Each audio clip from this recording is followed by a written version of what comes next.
Cerita dimulai dengan memperlihatkan sekumpulan anak yang sedang bermain di lapangan. Di sana terlihat dua sahabat yang bernama Ki-hon dan Sang-woo. Mereka bermain permainan Squid Game, yaitu permainan cumi-cumi. Dalam permainan itu terdapat dua tim yang terdiri dari penyerang dan juga penjaga.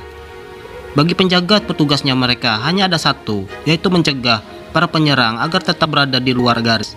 Sementara bagi para penyerang, mereka harus bisa menginjak lingkaran kecil yang disebut sebagai kepala cumi-cumi. Ki-hon yang sudah beranjak besar, ia tinggal bersama ibunya. Ki-hon sebenarnya sudah bercerai dengan istrinya dan mempunyai satu anak perempuan.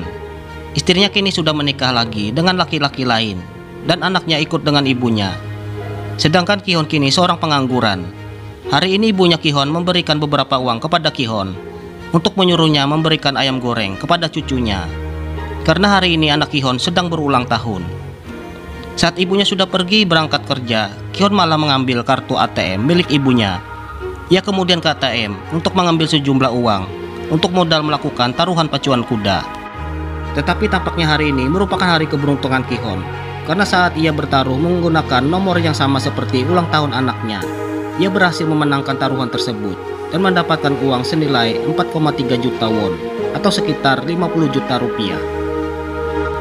Saat ia menerima uang taruhan itu di kasir, karena ia senang merasa menang, taruhan ia memberikan selembar uang ke kasir perempuan itu. Dengan hati yang senang ia pun menelpon anaknya dan berjanji bahwa ia akan membelikan makanan malam yang sangat lezat. Namun belum sempat ia menikmati uang kemenangannya itu, ia justru dilihat oleh rentenir yang hendak menagih hutangnya. Ki-hon pun lari dan menghindarinya, namun saat itu ia bertabrakan dengan seorang wanita. Tak lama kemudian ia pun akhirnya tertangkap oleh rentenir itu. Dan saat Ki-hon mau memberikan uangnya, ternyata ia baru sadar bahwa uangnya telah dicuri oleh wanita yang ia tabrak sebelumnya. Karena tidak membayar hutangnya, rentenir itu memukul wajah Ki-hon hingga berdarah. Karena tidak ada cara lain, rentenir itu pun akhirnya memberikan kesempatan pada Ki-hon untuk melunasi hutangnya selama 1 bulan. Atau jika tidak, mereka akan mengambil salah satu ginjal dan juga matanya.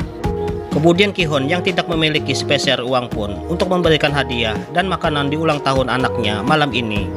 Ia meminta kembali uang yang diberikan sebelumnya kepada kasir wanita tersebut. Ia lalu pergi ke tempat permainan capit untuk mendapatkan kado ulang tahun anaknya. Ki-hon di saat mencoba beberapa kali permainan itu namun gagal. Ia kemudian dibantu oleh anak kecil yang berada di sana dan berhasil mendapatkan sebuah kado. Kemudian Ki-hon mengajak anaknya makan di warung pinggir jalan. Anaknya sedih melihat wajah ayahnya yang terlihat babak belur di wajahnya. Anaknya bilang bahwa ia tidak ingin ayahnya terluka bila ia berkelahi. Ki-hon merasa minder karena cuma bisa membawa anaknya makan di tempat yang tidak mewah. Karena anaknya sempat mengatakan kalau sebelumnya ia diajak ayah tirinya makan di restoran. Karena tidak ingin mengecewakan ayahnya, anaknya juga mengatakan bahwa makanan ini lebih enak daripada di restoran. Kemudian ayahnya memberikan kado ulang tahun yang ia dapat di permainan capit tadi. Rupanya pematik pistol yang ada di dalam kotak itu. Merasa tidak ingin anaknya kecewa. Lalu ayahnya berjanji akan memberikan kado istimewa, makan di tempat mewah di ulang tahunnya di tahun nanti. Namun anaknya tidak mengatakan pada ayahnya kalau tahun depan ia akan pindah ke Amerika karena ayah tirinya yang akan bertugas di sana. Karena tidak ada uang cukup, Ki-hon menggendong anaknya yang sedang tidur untuk kembali pulang ke rumah ibunya. Ibunya yang di luar sedang cemas karena menunggu anaknya pulang. Ki-hon cuma bisa mengantar anaknya sampai di luar lift saja, padahal ia ingin menggendong sampai di depan lift, namun tidak dibolehkan oleh ibunya. Ki-hon pun lalu pulang. Ia ingin menaiki kereta, namun ia terlambat dan terpaksa menunggu jadwal kereta selanjutnya.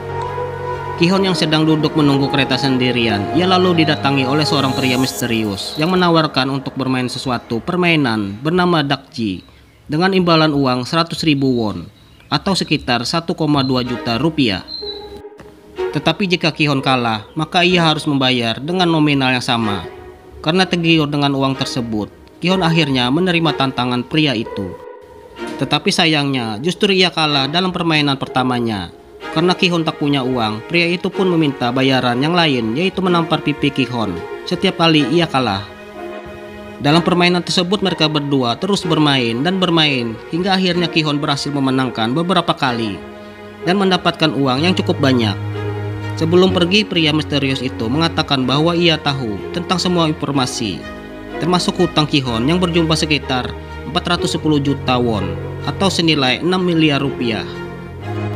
Dan ia juga mengetahui Ki-hon menyetujui surat perjanjian penyerahan organ dalam jatuh tempo 1 bulan, hingga ia menyarankan agar Ki-hon mau mengikuti sebuah permainan dengan hadiah uang yang sangat banyak. Pria itu sebelum pergi, ia lalu memberikan kartu agar ia bisa menghubunginya nanti bila ia berniat nantinya untuk mengikuti permainan tersebut. Kemudian Ki-hon pulang. Sebelum sampai di rumah, ia singgah di tempat ibunya Sang-woo, teman ia waktu kecil. Ibunya Sang-woo berjualan ikan. Ki-hon membeli beberapa ikan untuk dibawa pulang. Ki-hon yang gembira di saat itu karena mendapatkan uang dan memberitahukan kepada ibu Sang-woo. Ibunya Sang-woo mengira ia menang judi dan berkelahi lagi karena melihat wajah Ki-hon penuh lebam. Ki-hon kemudian menanyakan keberadaan Sang-woo.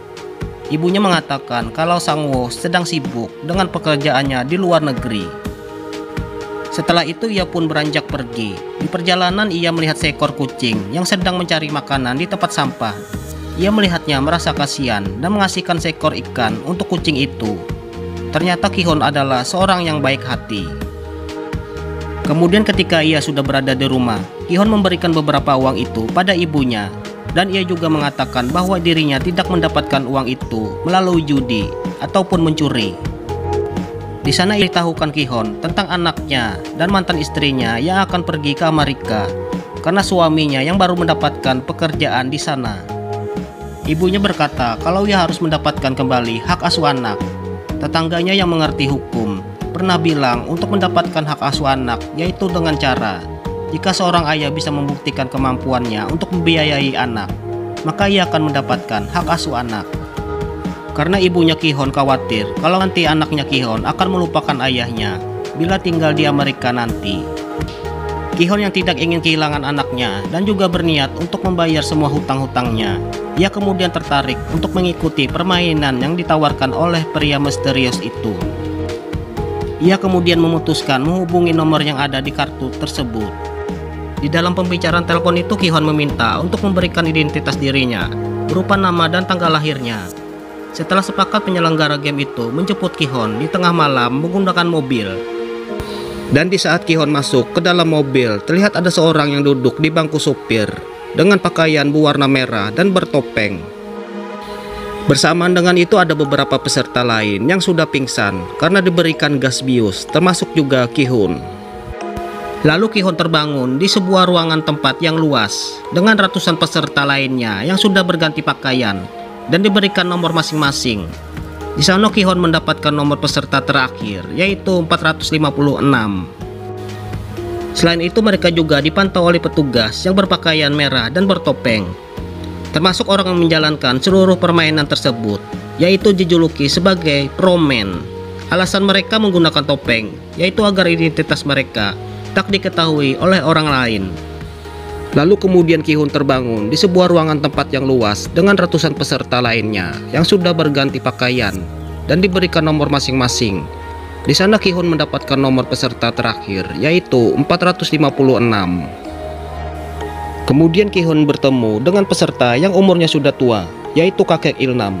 Ia diberi baju nomor urut pertama 01. Kakek Ilnam lalu mengatakan kalau dirinya menderita tumor otak dan hidupnya tak lama lagi. Maka dari itu dia sering mengalami demensia, yaitu penurunan daya ingat.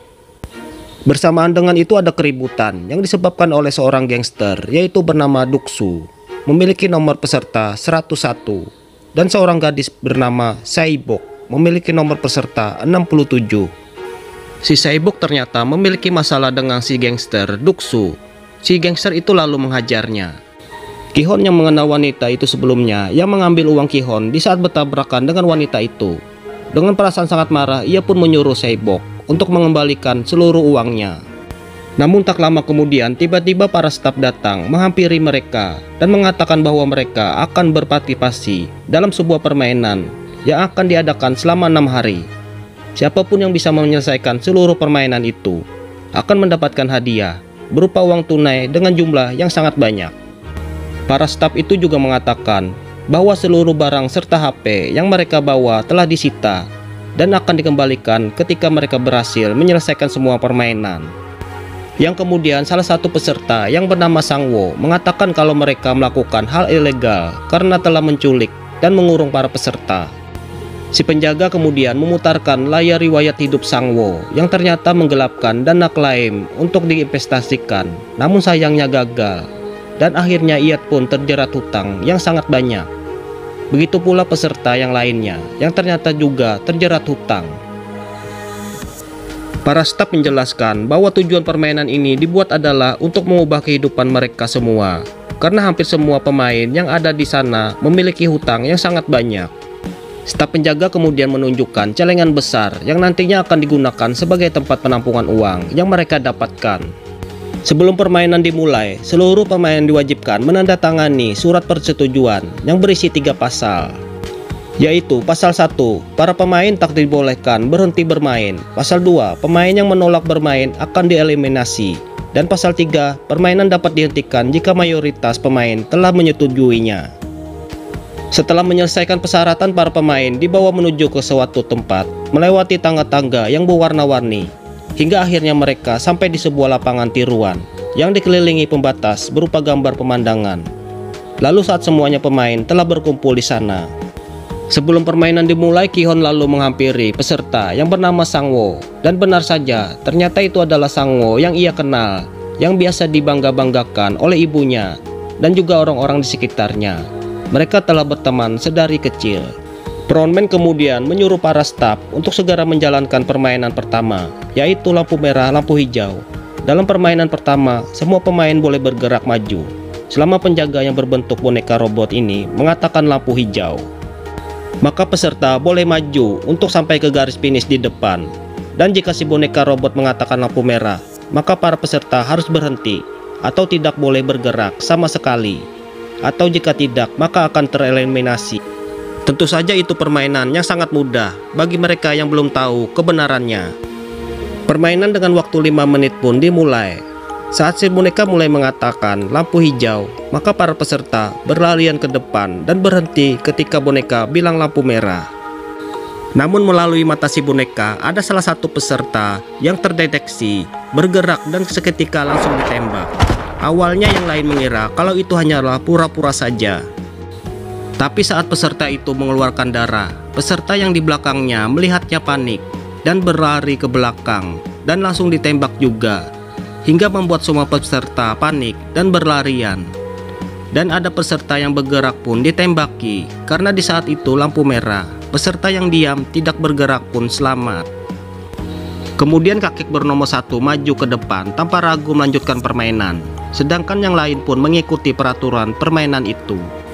Karena waktunya semakin menipis, saat hampir masuk ke garis finish, Ki-hon tak sengaja menginjak tangan peserta yang tertembak dan hampir saja terjatuh.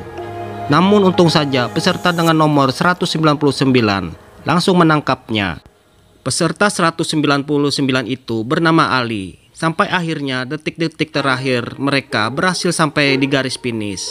Dan mereka yang belum sampai di garis finish langsung ditembak. Atap arena permainan kemudian tertutup dan terungkap kalau tempat permainan itu ada di sebuah pulau terpencil.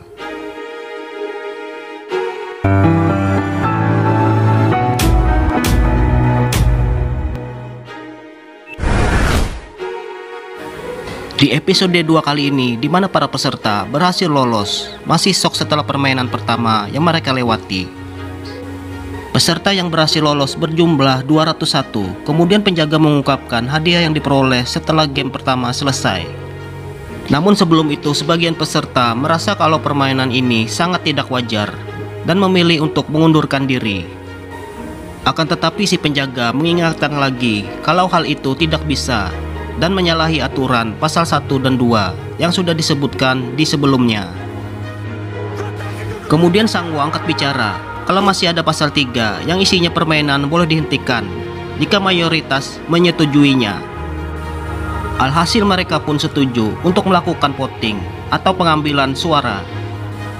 Kemudian sebelum mereka melakukan voting, si penjaga menunjukkan hadiah permainan pertama yang terkumpul karena ada 255 peserta yang tereliminasi di game pertama. Dan satu nyawanya dihargai 100 juta won atau sebesar 1 miliar. Maka hadiah yang terkumpul kini 25,5 won atau sekitar 367 miliar. Tentu saja ini membuat para pemain menjadi berpikir dua kali. Petugas juga mengungkapkan kalau permainan berhenti begitu saja, maka hadiah uang tadi akan dikirim ke keluarga peserta yang tereliminasi alias sudah tewas. Dan para peserta yang lolos bakalan pulang dengan tangan kosong. Dan jika permainan dilanjutkan serta peserta berhasil menyelesaikan ke-6 permainan, maka hadiah uang menjadi 45,6 won. Kemudian pemungutan suara dilakukan. Peserta dengan nomor paling terakhir ditunjuk untuk memilih duluan. Voting pun terus berlanjut. Ada yang pastinya ingin berhenti, dan ada juga yang memilih lanjut karena mementingkan hadiah uangnya. Sampai akhirnya hasil menjadi seri dengan masing-masing 100, dan masih tersisa satu peserta dengan nomor 1, yaitu kakek Ilnam, yang akan menentukan lanjut atau tidaknya permainan.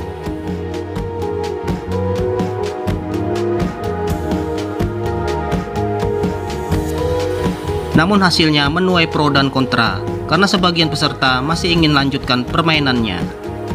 Tapi peraturan tetaplah peraturan, mereka akan tetap berhenti, karena hasil dari voting lebih banyak yang memilih untuk berhenti. Kemudian para peserta dibawa kembali dengan keadaan mata tertutup. Di situ Ki-hon diturunkan di jalan sepi bersama Sae-bok. Ki-hon kemudian mencoba meminta kembali uangnya, namun Sae-bok tak mengambil pusing dan malah meninggalkan Ki-hon sendirian. Sementara itu di lain tempat, Sang-woo diturunkan di jalan pusat Seoul bersama peserta nomor 199 bernama Ali, yaitu seorang imigran gelap berasal dari Pakistan. Sebelum pergi, Sang-woo kemudian memberikan Ali mie rebus dan juga memberikan ongkos untuk pulang naik bus. Keesokan harinya Ki-hon melaporkan tentang kejadian permainan yang dialaminya di kantor polisi. Namun si polisi itu tak percaya dengan pengakuan Ki-hon. Ditambah lagi nomor yang tertera di kartu nama itu saat dihubungi kembali tak tersambung dengan pihak penyelenggara permainan, namun malah tersambung dengan ibu-ibu rumah tangga yang tidak tahu menahu tentang permainan yang ditanyakan polisi tersebut. Si polisi pun berpikir kalau Ki-hon cuma mengada-ngada dan kemudian mengusirnya. Singkat cerita, Ki-hon kemudian bertemu dengan Sang-woo di jalan. Di sana Sang-woo terlihat sedang ragu-ragu untuk menemui ibunya, karena ibunya Sang-woo tidak tahu kalau ia memiliki hutang yang banyak karena penggelapan dana, dan juga berbohong kepada ibunya soal perjalanan bisnis ke luar negeri. Ki-hon dan Sang-woo kemudian mengopi di pinggir jalan. Sang-woo kemudian mengungkapkan kalau hutangnya lebih banyak dari yang Ki-hon perkirakan, dan juga Sang-woo menggunakan aset miliknya serta sang ibu untuk jaminan termasuk rumah dan juga toko ikan ibunya. Bersamaan dengan itu Ki-hon mendapatkan telepon dari rumah sakit yang memberitahukan kalau ibunya akan dirawat. Ki-hon pun langsung pergi ke sana dan melihat kaki ibunya yang penuh luka karena mengidap penyakit diabetes. Dokter kemudian menjelaskan ke Ki-hon bahwa ibunya harus diobati dan juga dirawat. Tapi tak lama kemudian ibunya malah untuk kembali pulang ke rumah, karena yang pasti mereka tak memiliki biaya untuk pengobatan dan rawat inap di rumah sakit. Ditambah lagi asuransi yang ibunya sudah ditutup sengaja oleh Ki-hon dan uangnya dihabiskan sendiri oleh Ki-hon. Di lain tempat, seorang detektif bernama Jun-ho datang ke kosannya kakak laki-lakinya yang tiba-tiba menghilang dan tak ada kabar. Saat masuk ke dalam kamar kakaknya itu, Jun-ho menemukan kotak yang di dalamnya ada kartu dengan gambar lingkaran segitiga dan juga kotak. Sama persis yang ia lihat seperti milik Ki-hon yang sebelumnya melapor ke kantor polisi. Jun-ho yang penasaran pun kembali ke kantor polisi untuk mencari tahu alamat tinggal Ki-hon. Di tempat lain, Sae-bok mendatangi adiknya yaitu Kang Cho yang ia titipkan di panti asuhan. Sae-bok kemudian menjanjikan adiknya itu kalau dia akan segera kembali ke rumah dan kembali berkumpul dengan kedua orang tua mereka. Ia kemudian kembali ke seorang yang menangani warga Korea Utara yang membelot ke Korea Selatan. Sae-bok kemudian meminta untuk dicarikan keberadaan orang tuanya yang ada di Korea Utara. Tapi Sae-bok merasa orang ini malah memanfaatkannya dan terus meminta untuk Sae-bok membayarnya. Namun sampai sekarang hasilnya malah masih nihil.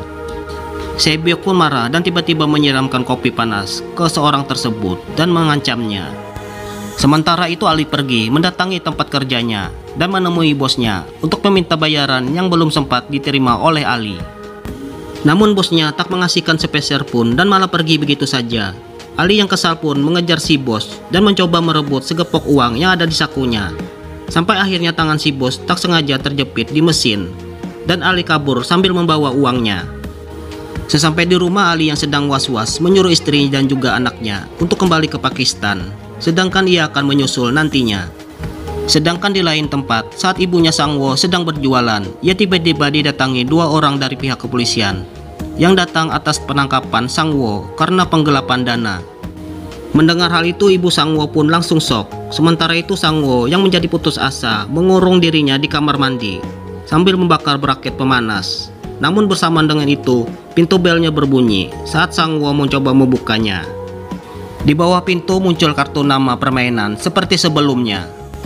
Di tempat lain, Ki-hon yang sedang duduk di depan kedai. Ia tidak sengaja bertemu dengan kakek Ilnam, peserta nomor 1. Mereka kemudian sedikit mengobrol, dan sang kakek mengungkapkan kalau dirinya memilih untuk kembali ke permainan.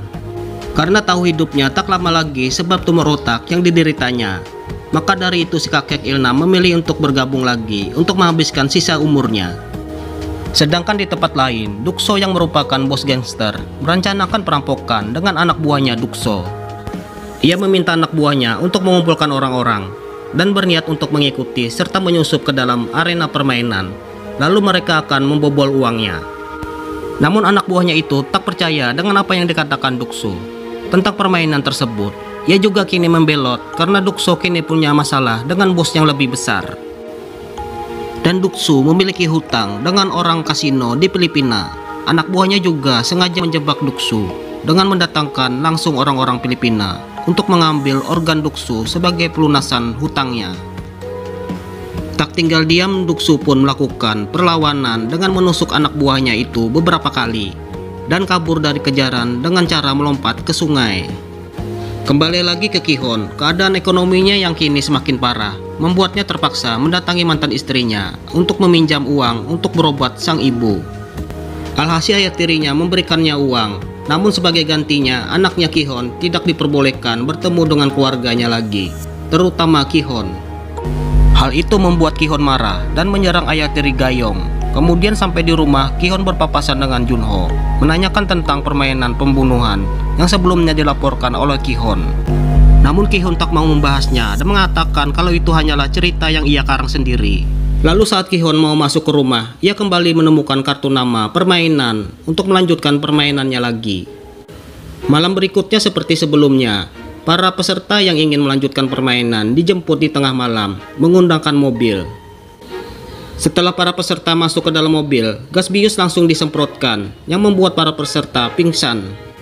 Namun Saebyok berusaha menahan napasnya dan tetap sadar selama perjalanannya untuk mengetahui di mana tempat permainan ini berada. Sementara itu Junho memantau dan mengikuti Ki-hon dari jauh saat sedang dijemput oleh staf petugas permainan.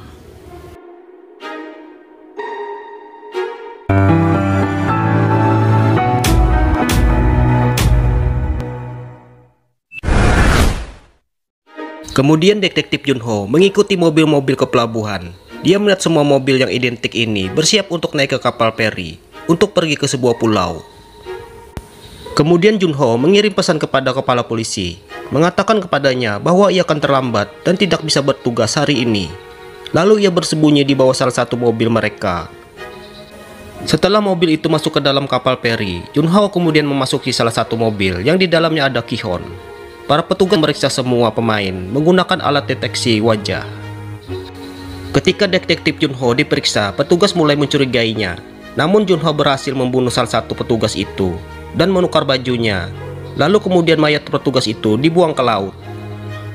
Tugas petugas selanjutnya menggantikan pakaian setiap peserta dan menyita barang-barang sebelum para pemain sadar terbangun. Tapi Saebyok yang mempunyai nomor 67 berhasil menyelundupi pisau lipatnya. Total pemain ada 187 orang. Mereka semua adalah pemain yang telah memutuskan untuk kembali bermain. Lalu kita diperlihatkan kakek Ilnam yang baru terbangun. Di sini Ki-hon menyadarkan kakek Ilnam tersebut. Mereka berdua pun tampak senang karena bisa bertemu lagi. Tak disangka peserta perempuan yang sebelumnya tak ingin melanjutkan permainan, ternyata kembali juga. Di sisi lain Ki-hon yang kembali bertemu dengan Sang-woo, yaitu teman masa kecilnya. Tak disangka ternyata Sang-woo juga memilih kembali ke dalam permainan. Tak hanya itu, Ali juga sebelumnya bersama Sang-woo, kini juga ikut kembali ke dalam permainan. Dan mereka pun berencana membentuk sebuah tim yang terdiri dari Ki-hon, Sang-woo, Ali, dan kakek Ilnam. Kemudian kita diperlihatkan Sae-byok dan Duk-soo yang ternyata juga ikut kembali. Namun dia menolaknya. Tiba-tiba seorang perempuan menghampiri mereka berdua. Dia bernama Han-mi. Di sini Han-mi mencoba memotong pembicaraan mereka. Namun Duk-soo yang angkuh mengabaikannya. Kemudian Sae-byok melihat ke arah atap yang sepertinya ingin merencanakan sesuatu. Lalu kita diperlihatkan pria bertopeng frontman. Anak buahnya mengabarkan bahwa dari 201 pemain, 187 orang kembali ke permainan dan sisanya menolak untuk kembali. Kini para peserta pun diberikan sebuah makanan agar tubuh mereka tetap fit. Kemudian diperlihatkan kakek Ilnam, Ki-hon, Sang-woo, dan juga Ali yang sedang mengobrol bersama. Mereka saling bercanda satu sama lain. Di sisi lain Ki-hon memikirkan kira-kira tantangan permainan apa yang akan mereka hadapi berikutnya. Lalu diperlihatkan para petugas memasuki kamarnya masing-masing. Junho yang sedang menyamar pun dicurigai oleh orang sebelahnya. Sebab Junho terlihat berlagak, lagaknya kayak orang kebingungan. Di dalam kamarnya, Junho membaca sebuah poster yang menyuruh mereka untuk tetap memakai topengnya di luar ruangan. Kembali ke Han-mi yang ingin buang air kecil, namun dilarang oleh petugas. Han-mi yang kesal pun berencana buang air kecil di ruangan tersebut. Petugas yang melihatnya terpaksa mengizinkan Han-mi ke kamar kecil. Akan tetapi Sae-byok juga memaksa ikut pergi ke toilet juga. Di kamar Junho melepas topengnya. Di sisi lain kamera CCTV juga mengawasinya. Kembali ke Han-mi yang sedang di dalam toilet. Ternyata ia sedang mengeluarkan benda. Ternyata isi benda tersebut beberapa rokok dan korek api. Saat asik merokok, tiba-tiba Sae-byok masuk ke dalam toilet Han-mi. Namun di sini Sae-byok berencana masuk ke dalam lorong plafon untuk mencari informasi. Dan Han-mi pun disuruh untuk menjaganya. Han-mi pun berpura-pura sakit perut. Kali ini dilakukannya untuk mengulur waktu. Di lorong plafon Sae-byok melihat beberapa orang bertopeng sedang melelehkan gula ke dalam panci. Kembali ke Han-mi yang masih mencoba mengulur waktu. Petugas yang curiga pun memaksa untuk masuk ke dalam. Petugas kemudian itu mendobrak pintu toilet. Dan tepat pada waktunya, mereka berhasil mengelabui petugas tersebut. Di sisi lain Junho yang sedang berbaring, kemudian dia menulis sebuah pesan yang mengatakan dirinya ada di sebuah tempat rahasia di sebuah pulau. Kembali ke Han-mi dan Sae-byok. Kini Sang-woo tak sengaja mendengar percakapan mereka. Keesokan paginya mereka semua disuruh untuk mengambil jatah makanannya masing-masing. Han-mi kemudian bertanya kepada Sae-byok tentang apa yang dilihatnya kemarin. Dan Sae-byok mengatakan bahwa dia melihat petugas melelehkan gula. Lalu diperlihatkan Junho yang bersiap-siap menyamar. Dia pun keluar dari kamarnya dan mengikuti para petugas lainnya pergi. Kembali ke Ki-hon yang terlihat dia tidak suka minum susu putih. Namun petugas menghiraukannya dan si kakek Ilnam pun menertawakan Ki-hon. Ali yang melihat Sang-woo yang tak memakan makanannya mencoba bertanya, tapi malah Sang-woo memberikan makanannya kepada Ali. Ki-hon juga memberikan susunya ke Ali sebab ia tidak suka minum susu putih. Kemudian dikabarkan bahwa permainan kedua akan segera dimulai. Terlihat para petugas yang sedang membawa sesuatu. Sang-woo yang kemarin malam mendengar percakapan Sae-byok dan Han-mi mencoba bertanya tentang informasi yang ia dapatkan Sae-byok. Dan kini mereka tiba di sebuah tanah lapang. Di tempat ini berbeda dari tempat sebelumnya yang ada di episode pertama. Sang-woo mencoba memikirkan perkataan Sae-byok yang katanya para petugas sedang melelehkan gula. Dia pun bernostalgia ke masa lalunya tentang permen gula. Kemudian para petugas bertopeng menyuruh semua peserta memilih gambar yang ada di depan mereka. Di sini Sang-woo menyarankan agar mereka berpencar sebab mereka tidak tahu permainan apa yang akan mereka mainkan. Sang-woo pun memilih gambar segitiga. Kemudian Ali memilih gambar bulat. Ki-hon memilih gambar payung. dan si kakek Ilnam memilih gambar bintang. Dan mereka bergegas berdiri di depan gambar yang mereka pilih. Para peserta disuruh mengambil satu wadah masing-masing. Dan para peserta pun satu persatu mengambil bagian mereka. Saat dicek benar saja, isi di dalamnya adalah permen gula yang berbentuk sesuai gambar yang mereka pilih. Namun sialnya, Ki-hon memilih gambar payung, yang tentunya gambar ini lebih susah dari yang lainnya. Permainan pun dimulai. Mereka diperintahkan agar mengeluarkan gambar dari permen gula tersebut. Jika gambar tersebut rusak, maka mereka akan ditembak. Dan juga waktunya habis, tidak bisa menyelesaikannya, maka mereka juga akan ditembak. Dengan hati-hati mereka pun berlahan akan memulai melakukan tugasnya masing-masing. Kemudian diperlihatkan Ki-hon yang kesulitan sebab gambarnya lebih rumit dari yang lain. Lalu diperlihatkan salah satu peserta yang tak sengaja mematahkan gambar di permen gulanya. Dan pria tersebut pun langsung ditembak hingga tewas. Tak hanya dia, beberapa peserta lainnya juga ikut ditembak, yang berarti mereka merusak gambar di permen gulanya. Satu persatu pun para pemain mulai terbunuh. Kemudian diperlihatkan Hanmi yang membakar jarumnya dengan korek api. Hal ini digunakan untuk melelehkan pinggiran bentuk permen gula tersebut. Terlihat juga Duksu juga sedang berusaha menyelesaikan tugasnya. Dan kini beberapa peserta telah menyelesaikan permainan tersebut.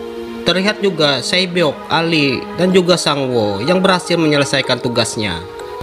Di sisi lain penyamaran Junho hampir saja ketahuan. Untung saja dia segera menyadarinya dan beralasan kalau dia sedang kebingungan. Para peserta yang lolos kemudian dimasukkan ke ruangan lain. Lalu kemudian Ki-hon yang kesulitan dalam menyelesaikan tugasnya. Waktu menunjukkan sisa 3 menit lagi. Tanpa disadari keringat Ki-hon jatuh ke permen gula itu dan melelehkan sebagian pinggiran belakang permen gula itu. Ia kemudian berpikir bisa melelehkan di pola garis bagian belakang permen gula itu. Di sisi lain Hanmi berhasil menyelesaikan tugasnya. Kemudian dia memberikan korek api kepada Duksu agar Duksu bisa bergegas. Tingkah konyolnya Ki-hon yang menjilati permennya pun diperhatikan oleh peserta lainnya dan mereka pun mulai mengikuti apa yang Ki-hon lakukan. Kemudian Duksu yang berhasil menyelesaikan tugasnya, kemudian disusul oleh kakek Ilnam. Setelah sekian lama menjelati permen tersebut, akhirnya Ki-hon berhasil menyelesaikan tugasnya dan terlihat juga waktu tersisa 1 detik dan selesai. Lalu diperlihatkan salah satu seorang peserta yang menutupi permennya yang ternyata gambar permennya rusak. Saat hendak ia ditembak, pria tersebut mencoba melawan dan memberontak. Kemudian ia mengambil pistol si penjaga dan mengancamnya. Di sisi lain peserta yang kehabisan waktu kini ditembaki. Kembali ke peserta yang melawan, dia menyuruh agar pria penjaga di depannya membuka topengnya. Dan dia pun terkejut sebab pria di depannya ternyata masih sangat muda. Dan peserta itu pun memutuskan untuk bunuh diri. Lalu kemudian Promen datang dan menembak anak buahnya sebab mereka semua dilarang membuka topeng tanpa si izinnya.